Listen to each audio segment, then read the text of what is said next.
Kita telah menjalankan satu ops noda di mana hari ini kita buat serbuan di sebuah KTV iaitu di Bukit Tinggi ini, iaitu dikenali dengan nama JKTV. Kita telah masuk dalam pukul 1 suku tadi dan hasil kekuatan kita pada hari ini adalah 2 pegawai dan 10 anggota. Kemudian dalam serbuan itu juga kita telah berjaya menahan 33 perempuan warga negara asing terdiri daripada Vietnam, China dan juga Indonesia. Dan di antara mereka ni kita dapati 25 orang tidak ada mempunyai sebarang dokumen perjalanan yang sah, manakala 8 lagi itu ada dokumen perjalanan yang sah. Walaupun mereka dalam pemeriksaan di dalam dokumen mereka tidak menyatakan bahawa mereka bekerja di sini. Akhirnya perempuan-perempuan tersebut, semua warga negara tersebut kita bawa ke balai untuk siasatan lanjut di bawah Harta Imigresen.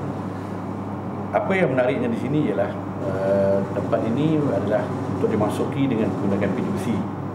So kita telah pun menahan penjaga itu tadi dan merampas dia punya remote dan berjaya untuk membuka dan terus masuk ke dalam premis tersebut. Dan dalam premis ini juga banyak ada pintu-pintu rahsia. So, hasil dari pemeriksaan ini kita dah jumpa 3 pintu rahsia dan semua perempuan-perempuan tersebut telah pun bersembunyi di dalam bilik-bilik rahsia tersebut. Kita percaya bahawa maklumat mengesahkan bahawa di tempat ini mereka telah pun deal di antara satu sama lain, di antara pelanggan dan juga ada kepada semua perempuan-perempuan asing ini untuk mendapatkan perkhidmatan seks.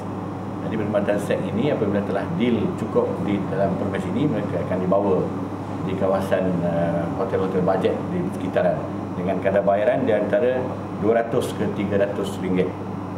Premis ini tidak langsung mempunyai lesen.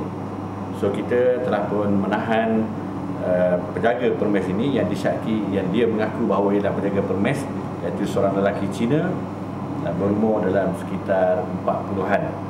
Rampasan yang telah kita buat, 1 mixer, kemudian player, juga 2 mikrofon, speaker dan CD. Juga kita telah rampas wang tunai sebanyak RM540.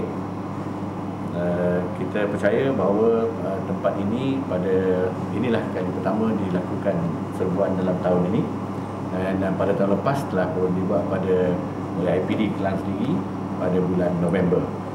Jadi kita akan terus memantau kegiatan-kegiatan seumpama ini demi untuk mengekang gejala-gejala yang tidak bermoral tersebut. Ini ya. Ini ya. Okey dah. Buatlah tadi klip pit. Masak gambar. Buatlah pis tu. Apa tu tadi?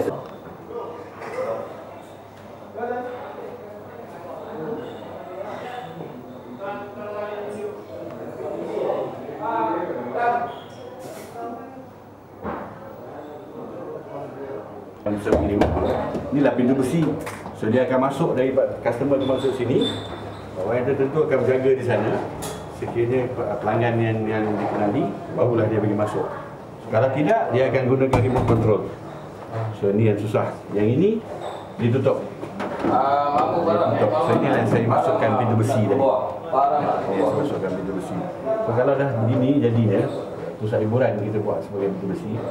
Jadi saya pun tak Mabus masih di pintu dengan kita. Mabus masih. Buat 2 biji atas ramai. 3. Bawah 1. 3. Bawah pun 1 kan? Buat. Dekat Melaka tu.